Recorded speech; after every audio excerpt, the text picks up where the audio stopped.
দেখো আজ আমি দুটো বেগুন নিয়েছি আর একটা ডিম নিয়েছি। একটা ডিম আর দুটো বেগুন দিয়ে আজ আমি যে রেসিপিটা বানাবো খুবই নতুন রেসিপি আর খুবই ভালো সুস্বাদু খেতে হবে। খাওয়ার বাড়িতে কেউ কুটুমজন এসে গেছে, চপ ফুলুরি আনতে যেতে পারছো নি, কি কিছু দিয়ে কি দিয়ে দেবে কিছু খুঁজে পাচ্ছ নি। যদি ঘরে বেগুন আর ডিম থাকে তাহলে ঝটপট বানিয়ে নিতে পারবে। এইটা বানালে একদম মোট কথা কুটুমজন কেউ এসে গেলে, সঙ্গে সঙ্গে আপনজন এসে গেলে কেউ কোথাও যেতে হবে না, তুমি এটা ঝটপট বানিয়ে খাওয়াতে পারবে। দেখো বেগুনটা আমি প্রথমে ধুয়ে নিয়েছি আর জল দেবো নি, ধুবো নি। বলো, বেগুনটা আমি কেটে নিচ্ছি। পোকা বেরোবে কি আমি দেখি। বেগুনে পোকা হয়ে গেছে। 100 টাকা করে বেগুন, তাতেও যদি পোকা থাকে তো কি করবো।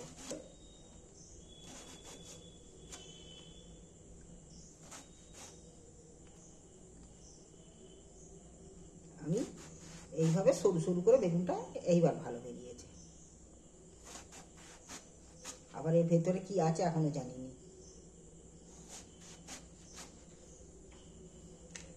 একটুখানি কালো দাগ বেরিয়েছে।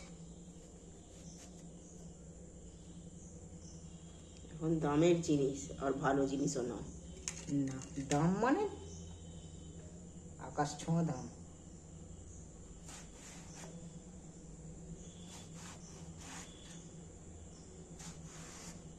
দেখো এইভাবে সরু সরু করে বেগুনটা আমি কেটে নিচ্ছি। এক জায়গায় একটু কালো মতো ছিল, কোথায় গেল। এবারও আমি বেগুনটা কেটে নিচ্ছি ওই একইভাবে কেটে। দেখো বেগুনগুলো আমি এইভাবে সরু সরু করে কেটে নিয়েছি। বেগুনটা আমি আগেই ধুয়ে নিয়েছি। বেগুনটা ধুয়ে নিয়েছি আর বেগুনে জল দেবনি, বেগুনটা আমি আর ধুবনি। এবার ডিম একটা দিয়ে আমি এখানে বেগুন কেটে নিয়েছি আর ডিমটাও ফাটিয়ে নিচ্ছি। খুব সহজেই, কোনো ঝামেলা নেই, ঝনঝন নেই, কিচ্ছু নেই। খুব সহজেই বানিয়ে নিয়ে বন্ধু বান্ধবকে, বাড়িতে কুটুমজন এসে গেল, লোকজন সবাইকেই খাইয়ে দিতে পারবে। এখানে ডিমে আমি একটু নুন দিয়ে দিচ্ছি স্বাদ মতো, 1/2 চামচের মতো মরিচ গুঁড়ো দিচ্ছি, আর আমি কিছু দিচ্ছি না। এবার ডিমটাকে আমি এই নুন আর মরিচ গুঁড়ো ভালো করে ফাটিয়ে নেব।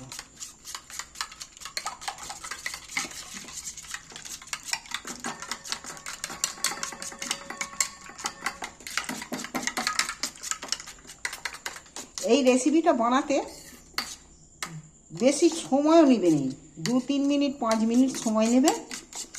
আর বাচ্চাদেরকে এইটা টিফিনেও তুমি দিতে পারো। বাচ্চাদেরটা একদম খুব প্রিয় হবে। গরম ভাতেতেও দিতে পারো। ডাল আর এই ভাজা পেয়ে গেলে আর কিচ্ছু লাগবে না। ভাজা আর এই ডাল আর এই রেসিপি থাকলে আর বাচ্চাদের কিচ্ছু লাগবে না। দেখো ভালো করে মিক্সড করে নিয়েছি। আর একটা আমি এখানে নিয়েছি, এখানে দেখো গোটা কতে নেড়োকে গুঁড়িয়ে নিয়েছি। তোমরা পারলে বিস্কুটও নিতে পারো, টোস্টও নিতে পারো।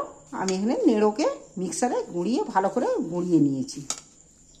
আর অমনিও নেড়ো গুঁড়ো পাওয়া যায় মুদিখানা দোকানে। প্রথমে গ্যাস জ্বেলে দিয়ে আমি একটা প্যান বসিয়েছি। তেলও কিন্তু এতে খুব কম তেল লাগবে, তেলও বেশি লাগবে না। আমি হালকা করে তেল দিচ্ছি এতে, যে কড়াই অনেক তেল দিয়ে ভাজতে হবে হবে না। তেলটা গরম হতে হতে আমি এখানে ম্যাগনেটটা করে নিই।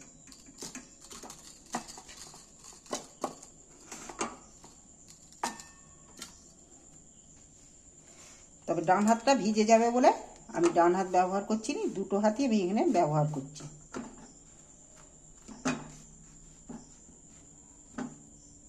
এখানে আমি একটা করে সরিয়ে রাখছি।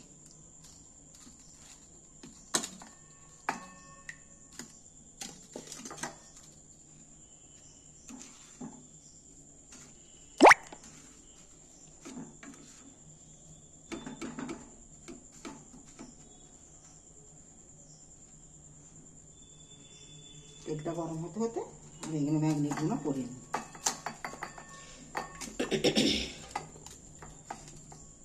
এটা কিন্তু দারুণ স্বাদের কিন্তু বেগুনের এই রেসিপি। একবার বাড়িতে অবশ্যই বানিয়ে খেয়ে দেখবে,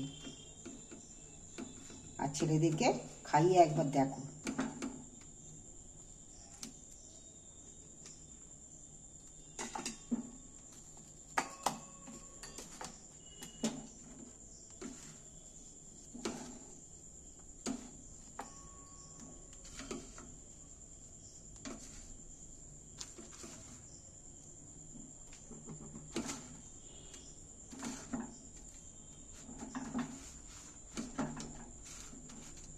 এইভাবে সবগুলো আমি মাখিয়ে নেব, কিন্তু তেলটা হয়ে গেছে, আমি এবার তেলের মধ্যে তুলে দিচ্ছি একটা করে।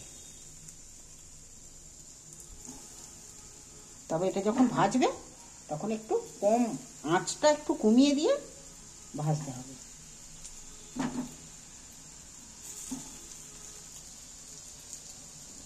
দিয়ে দিচ্ছি।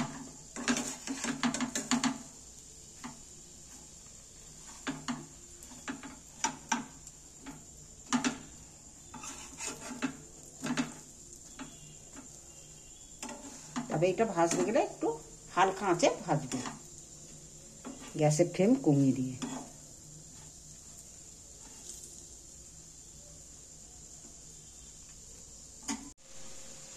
কত দারুণ কালার এসছে, আস্তে আস্তে ভাজা হচ্ছে বলে।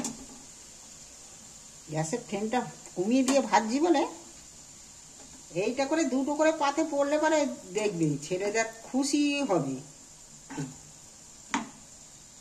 ছেলে কেন, বুড়োরাও খুশি হবে।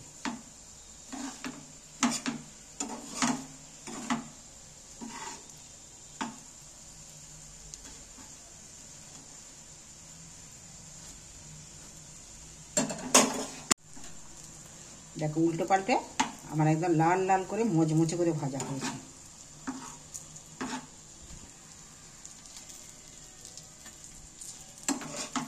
এইগুলো গরম গরম দিলে, চা করে দিল, চা দিয়ে দিলে চলে যাবে।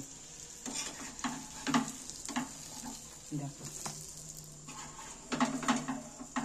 তোমাদের এটা ভালো লাগছে কি না।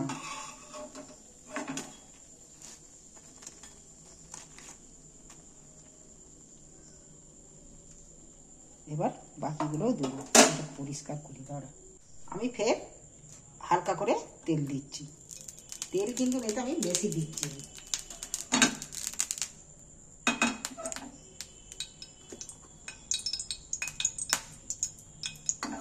এবার আমি ফের একটা করে তুলে দিচ্ছি।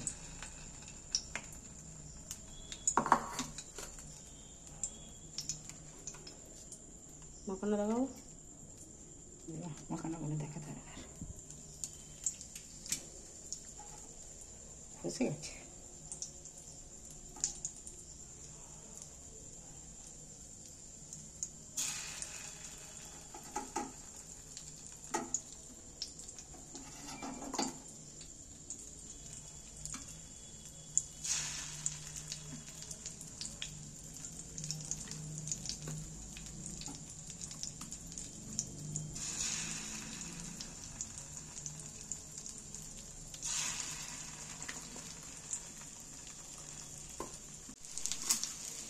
এইবার আমি একটা একটা করে উল্টিয়ে দিচ্ছি।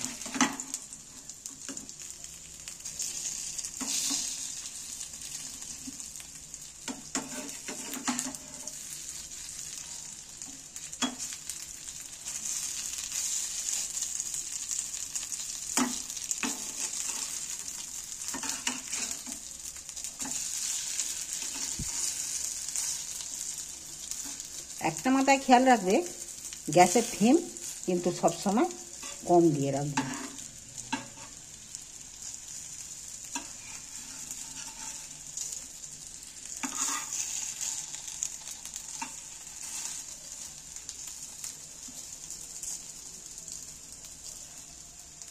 এটা যাদেরকে খাওয়াবে যদি বলো যে এটা বেগুন বেগুন কি কি না, যদি বলো বুঝতেই পারবে না যে এটা কি খাচ্ছে। এর স্বাদ আলাদা ধরনের।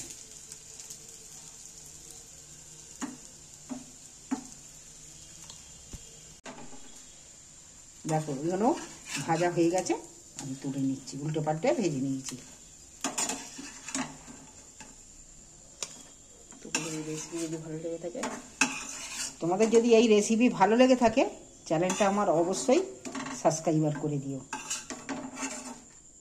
এরকম নিত্য নতুন রেসিপি দেখার জন্য। এরকম নিত্য নতুন।